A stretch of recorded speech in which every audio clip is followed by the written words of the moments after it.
Olá! Tem uma frase que eu li há um tempo atrás que me marcou muito.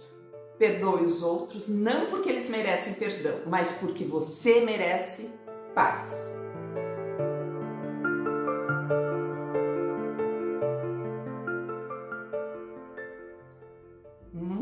Será?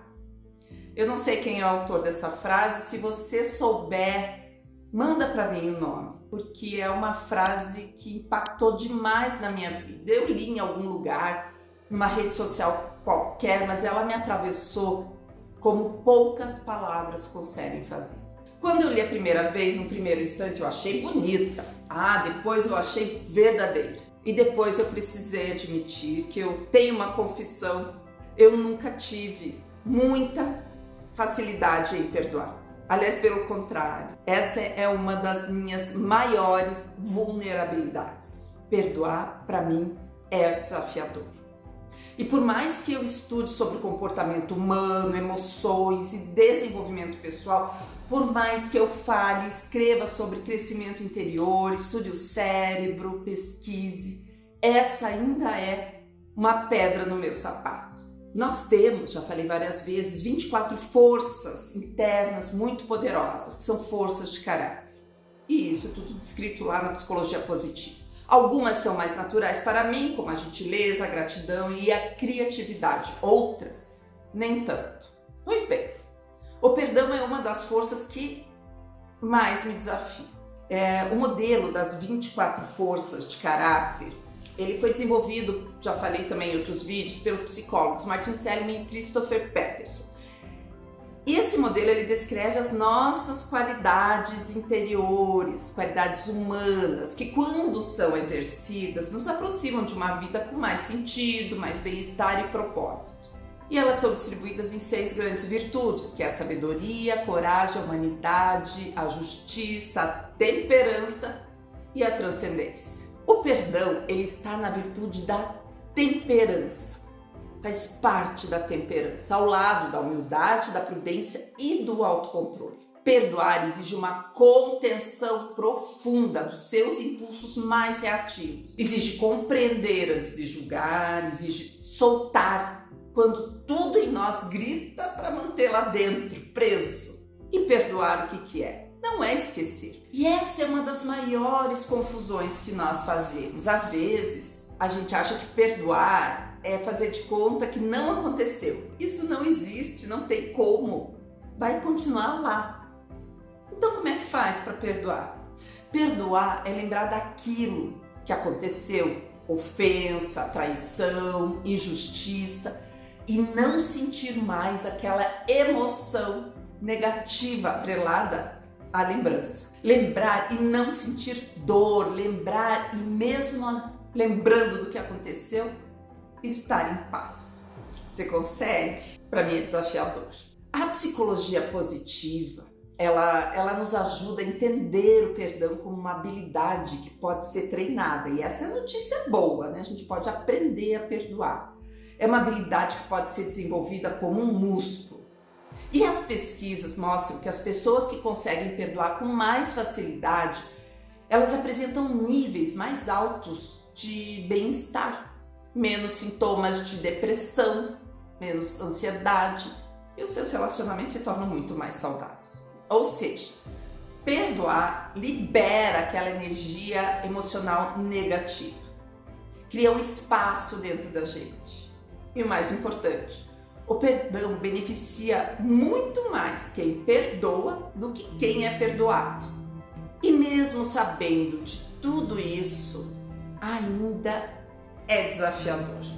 É um processo de autoconhecimento e de aprendizado contínuo, especialmente nos nossos relacionamentos amorosos. Com certeza, com amigos, pais, isso é para todo mundo. Mas eu vou dar um exemplo aqui dos nossos relacionamentos amorosos. Quantos casais você conhece que ao discutir trazem à tona feridas antigas, como se elas tivessem acontecido ontem?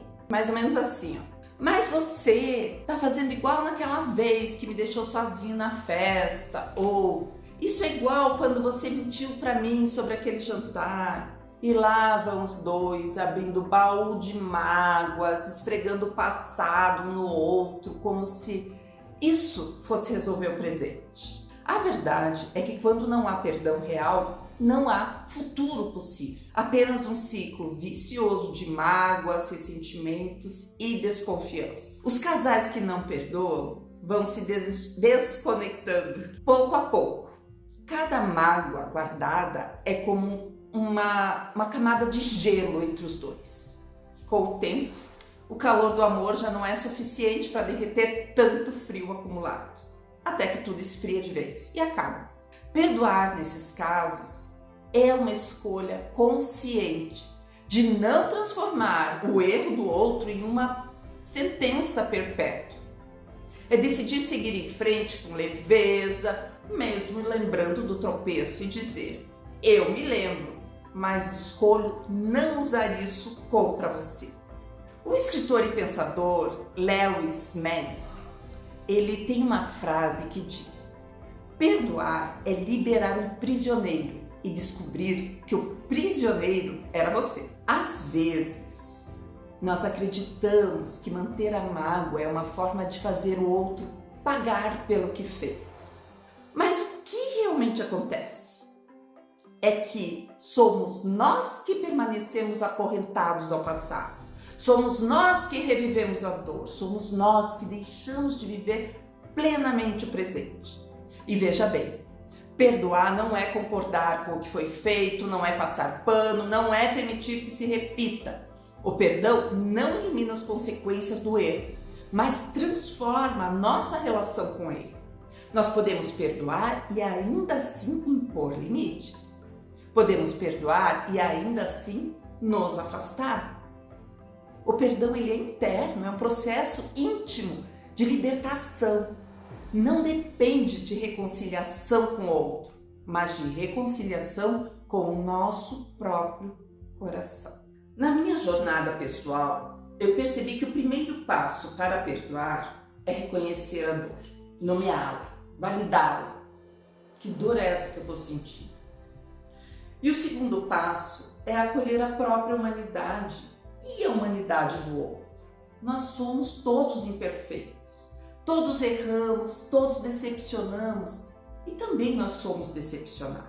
E o terceiro é decidir que essa dor não vai mais comandar meus pensamentos, minhas palavras e minhas decisões. Se você, como eu, também tem dificuldade de perdoar, talvez precise começar perdoando a si mesmo, perdoando pela expectativa frustrada, perdoando-se pela raiva que sentiu, pelo tempo que perdeu alimentando ressentimento. Não se culpe por ter se machucado, mas se comprometa a não carregar esse machucado como uma cicatriz aberta pelo resto da sua vida. Eu ainda estou aprendendo, mas hoje, ao contrário de antes, eu me vejo, eu nomeio e aos poucos deixo ir, eu solto. Como disse Desmond Tutu, arcebispo sul-africano e Prêmio Nobel da Paz, sem perdão não há futuro. E se eu pudesse completar, também diria, sem perdão não há paz. E eu quero paz. E você? Por isso, mesmo tropeçando, eu continuo nesse caminho. Se você assistiu até aqui e se reconheceu em alguma parte deste vídeo, talvez seja a hora de olhar com mais carinho para as suas feridas e te perguntar: o que ainda dói em mim? E o que eu posso fazer com isso agora? Talvez a resposta esteja na frase lá do início, que eu ainda não sei exatamente quem escreveu, mas que independentemente do autor, continua ecoando dentro de mim com uma força difícil de ignorar. Perdoe os outros, não porque eles merecem perdão, mas porque você merece paz. Grande beijo, inscreva-se, te espero semana que vem.